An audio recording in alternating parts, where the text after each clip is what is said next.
Hi, I'm Susan. I'm Kathleen. And I'm Julie. And you're watching Word of Mouth.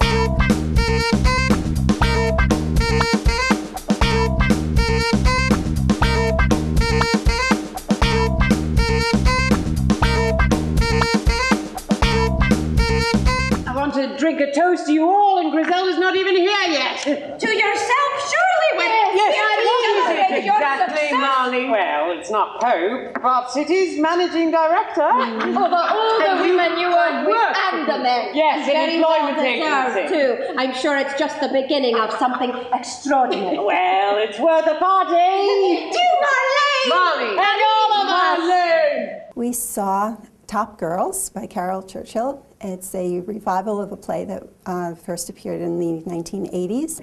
And the crux of it is a woman named Marlene is promoted to managing director of this employment agency, the Top Girls Employment Agency. In the first act, she's throwing a celebratory dinner for herself and has invited various semi-famous, perhaps semi-real females from history. It reminded me of that old question, if you could have dinner with anybody in living or dead, who would you pick? And she happened to pick these very mythical women. What I liked about the opening was I hadn't known very much about any of these historical figures. And, you know, I didn't know that there was a myth about a female pope who was stoned to death because while she was pope, she gave birth to a baby. And I thought, you know, that's really interesting. It's really both hilarious and also revelatory because you get a very quick history on the role of women. In the second act, you see her in the employment agency with her professional colleagues. In the third act, she goes back to visit her sister and revisit the surroundings from which she escaped. But of course, she hasn't totally escaped at all. It's a play where I like specific performances and I like specific scenes. Well, one of the delights of this play was the excellence across the board in the acting, and it was so demanding because actresses were playing multiple roles. I love Martha Plimpton. So seeing Martha Plimpton on stage is always a plus for me. She plays Pope Joan, and she also plays a 15-year-old problem teenager. And she does both very, very well. And she's just that good. I had known Marisa Tomei, who I thought was wonderful, and you know, she's very expressive, and you want to watch her when she's on stage. I especially like Marisa Tomei. If not for anything else, but she just blew me away with her Scottish accent as Isabella Bird, the world traveler. It was just very hilarious dialogue, and she delivered it perfectly. The cast was very good. They all worked well together. And there were times when it was a little hard to understand what the women were saying. Initially, in the first act, when they're sitting around having dinner, the women are talking and sometimes simultaneously, and you also have the issue of each one speaking with a different accent because they come from all ages and all parts of the globe. It was disconcerting, to say the least. This was very challenging for me as an audience member. I love to talk. I love to listen to people talk. I love to engage in conversation.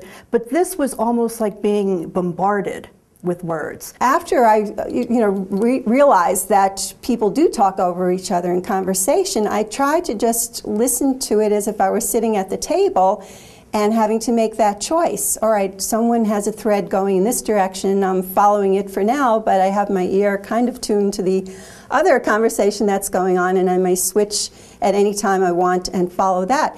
And in that kind of environment, I actually found it very fun. It really was fun for me to make the decision. It gave power to the listener.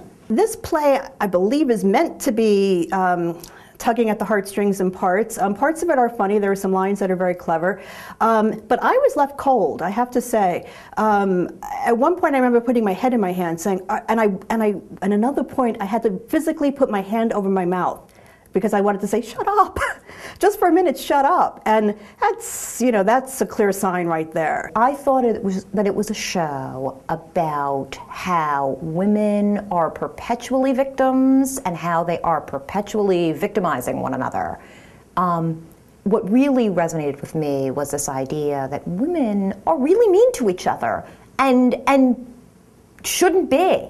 What was most relevant to me was the exploration of a woman's either need or desire for children, and also how much other factors influence a mother's role in her child's life. There was a very strong undercurrent of women giving up their children to further their careers, even if those careers were their marriages in some senses.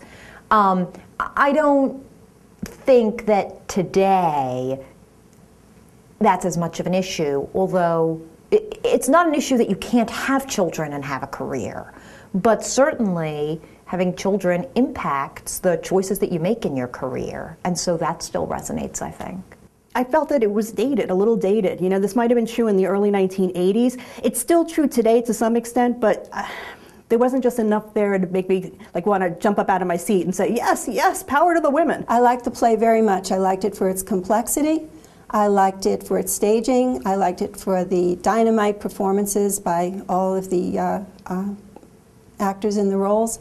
I can't really say there's anything that I didn't like about it. I'm still thinking about it. I'll be thinking about it for some time. I was very disappointed that it fell short because I had seen a couple of comedies and some musicals recently, and I was ready for a good drama.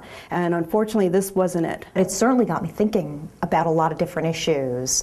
And I'm grateful to the playwright for giving us something that we can really talk about and that brings up these issues in a way that gets theatergoers talking about them. I don't believe in class. Anyone can do anything if they've got what it takes. And if they haven't? Well, if they're stupid or lazy or frightened, I'm not going to help them get a job. Why should I? What about Angie? What about Angie?